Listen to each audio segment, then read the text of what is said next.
Cancórla, let us be very clear. Hamas breached international law on the 7th of October.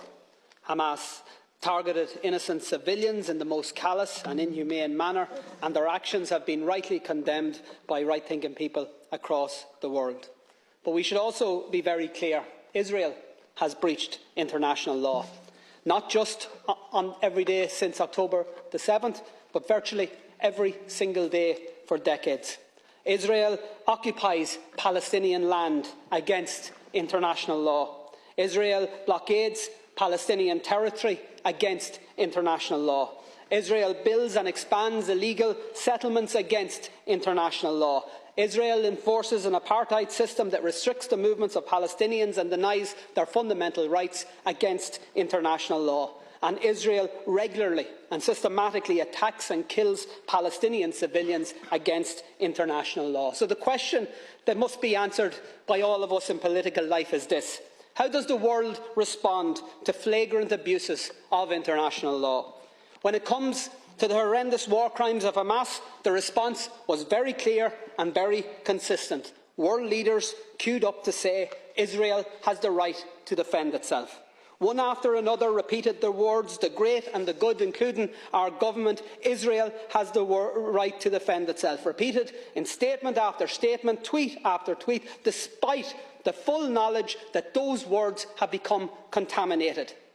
The words "Israel has the right to defend itself" means in practice that Israel takes that right as licence to bombard civilians, to bomb schools, hospitals and other civilian infrastructure, and it has now been taken as licence to enforce the displacement of 1 million people from one end of an open-air prison to another, to deny food, energy, medical supplies to a besieged civilian population, to actually deny them water, to ensure that children, the sick, the disabled, the elderly will literally die of thirst. Israel has the right to defend itself has now become cover for Israel has the right to commit genocide right in front of our eyes. How come we never hear the words "Palestine has the right to defend itself"?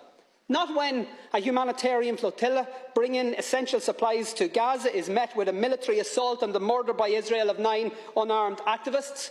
Not when Palestinians march in peaceful protest against a legal blockade and are met again with a military assault and the murder of 300 of them.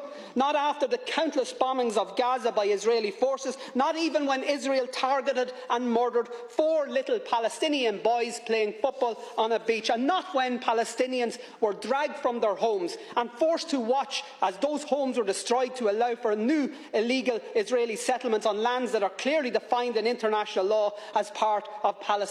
And not after the countless offensive attacks by Israel against the people of Gaza or the West Bank have we heard anybody in this House or any Western leader utter the words "Palestine has the right to defend itself."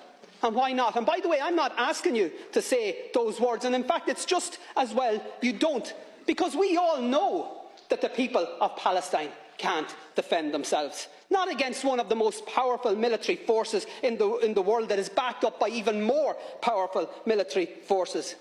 The truth is that the people of Palestine, just like the innocent people of Israel, don't need the international community to tell them that their leaders have the right to inflict more bombings, more pain, more suffering.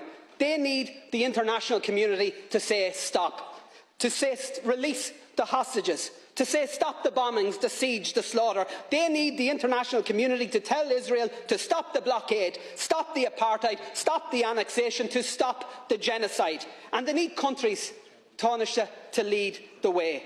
And Ireland should be one of those countries that leads the way. We know colonialism, we know oppression, we know conflict, but we also know conflict resolution. We know peace building, we know nation building. And because of what we know, what our history has taught us, our call tonight must be clear: immediate, full and unequivocal ceasefires, and a decisive international intervention that leads to negotiations and to a lasting and just peace settlement, and to, at long last, to a free, sovereign and independent Palestine.